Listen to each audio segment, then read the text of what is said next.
All right, welcome to Cruz Learning, where it's just that easy, with your favorite host, Professor Cruz. And today we're going to talk about dividing polynomials.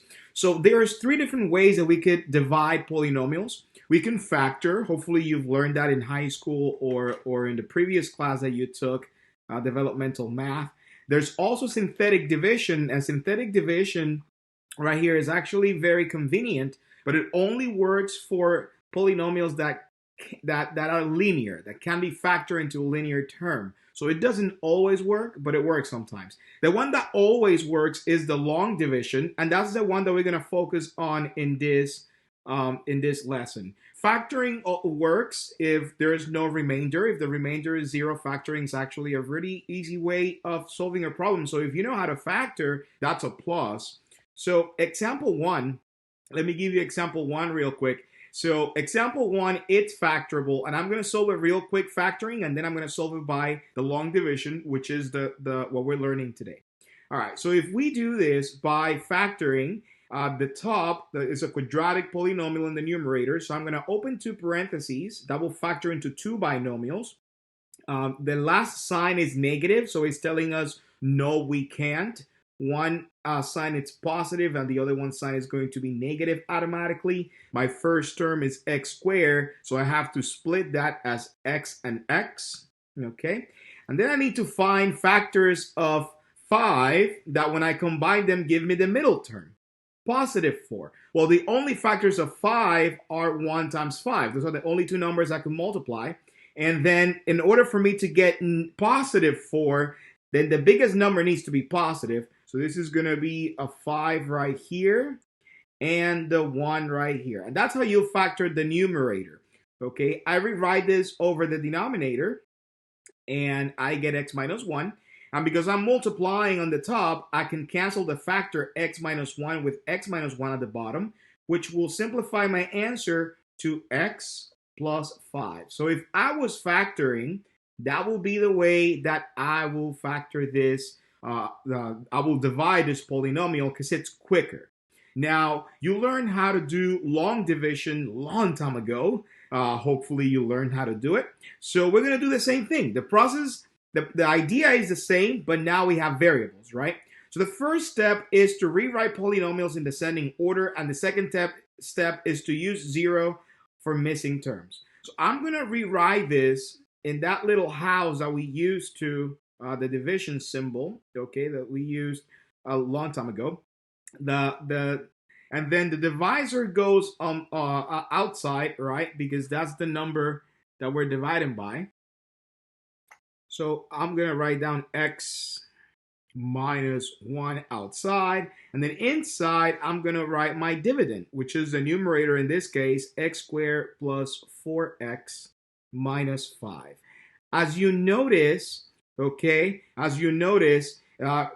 didn't have to rewrite the polynomial because the exponents are already in descending order. This is x to the second power, x to the first power, and then no x, or x to the 0 power. So 2, 1, 0. It's already in descending order, so I didn't have to rewrite anything. If I look at my divisor, the same applies. There is an x to the first power, no x. Okay, so that's what it means by rewriting polynomial in descending order. We will do an example later on where we have to do that. Also, I'm not skipping any exponents. I went 2, 1, 0, and here 1, 0. So I don't need to use the 0, but again, we will see an example later. This is a simple problem. All right, so now that we're here, I'm gonna have to look at the first term of both my divisor and my dividend. So my question is, why do I have to multiply times the first term of my divisor to get the first term inside? Well, x times x will give me x squared. So what I have to multiply times this x is x in order to get x squared. And therefore, I'm going to align my answer with this x, and I'm going to write it right on top, okay? So if I multiply x times x, it's going to give me x squared. So I'm going to rewrite that, and I'm going to multiply. I'm going to use distributive property. I'm going to multiply x times x, and I get x squared. I'm also going to multiply that x that I just wrote times the negative 1, because I have to multiply whatever I write on the top of that sign, of that symbol, by everything. And that's going to give me minus x. 1 times x is just minus x. So that's where that comes from. Now, hopefully you remember when you were doing long division that the next step here is to subtract it. So I have to change every single sign, and this is the most important step. Make sure that you subtract, and you subtract here by changing the sign. One of the biggest mistakes that I've seen people make is that they don't subtract it. So once you multiply, you're going to change every sign. It's going to become minus and it's going to become plus. You just change it to the opposite. And then you subtract. So x squared minus x squared will give you 0. That will cancel. And then 4x plus x is going to give you 5x. So this is 5x. And then just like we did before, we drop the next term down and bring it down. This is negative 5. So I'm almost done, okay, because now I have to repeat the same process. That's it. That's the long division process. So I'm going to repeat the process one more time. What was the original process? I will look at the first term of the divisor and then look at the first term of the divisor, of my result here, and ask, what do I have to do to x, my first term, to get 5x? Well, that's easy. Multiply x times 5. Positive 5, right? So I'm going to write down, again, I go to the term that doesn't have a variable because my answer will not have a variable, and I said plus 5, okay? And I'm going to repeat the process of that 5 that I just added. I'm going to distribute times every single term in my divisor. So 5 times x is just 5x, and then 5 times negative 1 is negative 5. At this point, I'm just clearing that up so that we have more clear things. At this point, I need to subtract. So remember, you always have to subtract. And subtract means change everything to the opposite sign. So this is going to turn into negative 5x, and again, this is going to turn into positive 5. 5x minus 5x is just 0. And negative 5 plus 5 is also 0. So I finally get 0. And look, this is my quotient. Remember, the quotient is the answer to any division. Okay, it's the answer to any division problem. And my remainder is 0. And it should be 0 because every single time that I'm able to factor, my remainder should be 0. So as you can see, this is long division. It takes a little bit longer, but it works every time, whether your problem factors or not. This problem factor, and I hope that you appreciate how quickly factoring was to get the x plus 5. With long division, we still got the x plus 5 right here. It just took a little bit longer, but the remainder is 0. So that's example 1. That was the simplest form of the example. Let's do example 2. So I have another problem over here. And in this example, I'm going to look for descending orders. So 2, 1, 0, perfect. I'm looking at the exponents for x, right? I'm looking at the denominator now, 1 and no x, so that's perfect. Everything is in descending order, and there's no exponent missing. So here, I should be able to do the same thing that I did before, okay, where I write my x plus 3 outside of the symbol, and my x squared, my dividend, plus 10x plus 27, all right, inside. So remember, the denominator always goes outside. Denominator always goes outside. I'm going to repeat the process, so I'm going to move a little bit faster. Remember, the goal here is that you can think what I'm going to say, hopefully before I say it. That's how you know, that you're learning it. Okay, so sorry about that. That was a mistake. All right, here we go. So x, what do I have to do to the x in my divisor to get x squared inside? Multiply times x. And because it's just an x, I'm going to write it right above my x term right here, okay? And then, well, that will be x times x is just x squared, and x times 3 is positive 3x, positive 3x. I'm going to subtract. Remember, we're going to subtract, so I'm going to change every single sign. This is going to change into negative. That's plus 3x, so now it's going to be negative 3x, okay? X squared minus x squared cancels. That always has to cancel. If it doesn't cancel, there's a mistake. You need to go back, okay? And then 10x minus 3x is just 7. Let me write that in blue. 7x, okay? And now I'm going to bring down the 27. I'm going to bring down the 27. So, and that's positive 27. So I have my first step done. Now all I'm going to do is repeat the same process with my new expression. So what do I have to do to that x in the divisor, the first term? What do I do to the first term to get the first term of my new dividend? So that will be x times 7, right? I will have to multiply times 7. I'm so sorry. It looks like I erased the x up here. There was an x over there. And then, so because I have to multiply times positive 7, I'm going to do plus 7 because I'm multiplying times positive 7. And now I'm going to do distributive property, right? So 7 times x is going to be 7x. And 7 times 3 is going to be positive 21. But again, I'm going to subtract. So when I subtract, I'm going to change every single sign. So negative and negative. Okay, I always change it to the opposite sign. 7x's will cancel. That gives you 0. And then 27 minus 21 will give you 6. Okay, how do you know when to stop? You know when to stop when you can no longer multiply this times anything to get that number. For example, this has an x and this doesn't. So the moment that your term, the last term that you get, it has an exponent that is less than this, or it doesn't have an x, you stop. Okay, there you can stop. And you have your dividend, your quotient, sorry, you have your quotient right here. So my answer will be x plus 7. That will be my quotient. And my remainder, because you have a remainder, is 6, because it's no longer 0, it's 6. What that means is if I attempt to factor this, I won't be able to because I have a remainder. Okay, so that's when long division comes in handy, because you wouldn't be able to factor this, but you can definitely use long division. All right, let's do the last exercise. Now this one combines everything. So what was the first thing that I asked you to do is to check that everything is in descending order. Now here, this is not in descending order because the first term that I have is x to the first power, followed by x cubed, followed by x squared, and followed by no x. So I'm going to rewrite this to make it in ascending order, okay? Descending order. So I'm going to write now this is going to be a longer problem, so I'm going to make my house a little bit bigger. And I'm going to use my first, let's see, my biggest exponent. So 2x cubed minus 16x squared.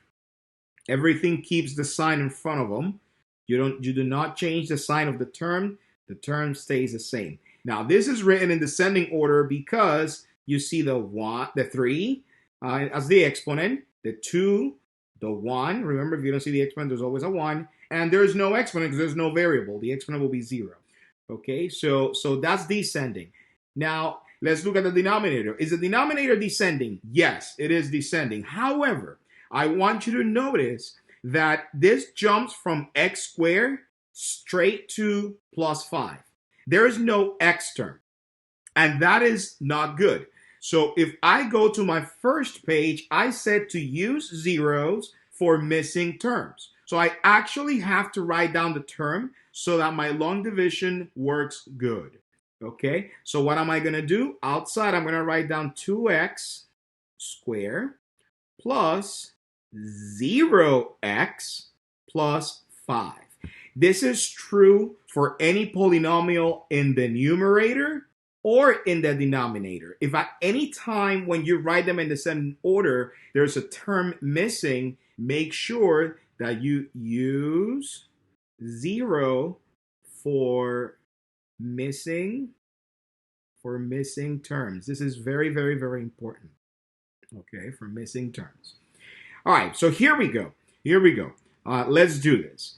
So again, what do I have to do to the first term of my divisor, even though it's longer, it's still the same process, to get the first term of my dividend?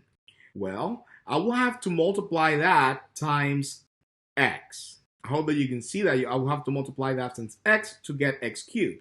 So I'm going to write down an x here, just as a refresher. When you multiply a variable times a variable, all you have to do is add the exponents, correct? So if I multiply times x, 2x squared times x is just 2x cubed. Then I'm going to multiply that x times 0x, okay? So remember, I am actually distributing that variable or number that I get times every single term. And I'm going to write down my placeholder as plus 0x squared, because 0x times x is 0x squared. And then x times 5, it's going to be plus 5x. And I'm multiplying this x, distributing times every single term over here, and that's how I get this expression. All right, once I do that, I'm going to subtract. So don't forget to change every single sign. This is going to be minus. This is going to become negative. This also is going to become negative. So 2x cubed minus 2x cubed cancels. Negative 16x squared comes straight down because negative 16x minus 0 is still the same thing. So this is negative 16x squared. There was no change over there. 7x minus 5x is positive 2x. Always keep the sign of the higher number. And then I will bring down the next term. And the next term here is negative 32. So that was the first step. Okay. That was the first step. Now I can continue, right? I can continue and do the same thing. Now, what do I have to do? Same question to 2x squared to get negative 16x squared. Well, I'm going to have to multiply 2 times negative 8. So this is going to be negative 8. And again, I'm going to take that negative 8 and multiply and distribute everything outside. So that is going to be negative 8 times 2x is negative 16x squared. Negative 8 times 0 is just plus 0x. You could also write negative minus 0x. It doesn't really matter because it's a 0. And then negative 8 times 5, that will be negative 40. Okay, negative 40. When I do that, I'm going to have to subtract everything. Now remember, we're always subtracting. We're always subtracting, so that means change the sign. It's going to change to positive now. And my 0 doesn't matter. I'm going to put a negative. And my 40 is going to turn positive, because always change it to the opposite sign. Negative 16x squared plus 16x squared cancels. 2x minus 0x is just 2x. Oops, let me keep it consistent with the same color, 2x. And negative 32 plus 40 is going to be positive 8, because different signs subtract and keep the sign of the higher number, and then you'll be exact. All right. So at this point, I do the same process, right? I look at the first term and I say, what do I have to do to 2x squared to get 2x? But then I stop because I notice that my first term down here has an exponent that is less than the exponent up here. The moment that happens, I can stop. And this is my answer. This is my quotient. So my quotient will be x minus 8. And this down here is my remainder. So my remainder will be 2x plus 8. Okay, so there is different techniques that you could use. And this is the last trick or the last hack that I'm going to show you to know when to stop or what to expect from your last answer. When I look at the problem, example 1, for example, I knew right away that my number was just, my remainder was going to be a number. I didn't know it was going to be 0, but I knew it was going to be a number. Why? Because when I look at this is less or equal to that exponent. So because this exponent is less than or equal to right here, when I look at the original problem, the leading coefficient's exponent, then I'm not going to have an x in the answer. When I look at example 2, the same thing happened. It was less than. So I'm not going to have an x in my answer. However, when I look at number 3, my leading coefficient here changed a little bit because now it was a 3 on the top and a 2 at the bottom.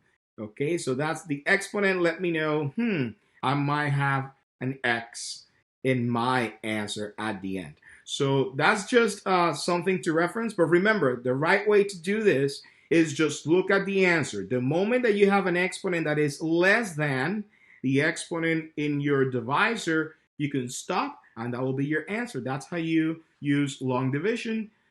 This was Professor Cruz with eCruz Learning. It's just that easy.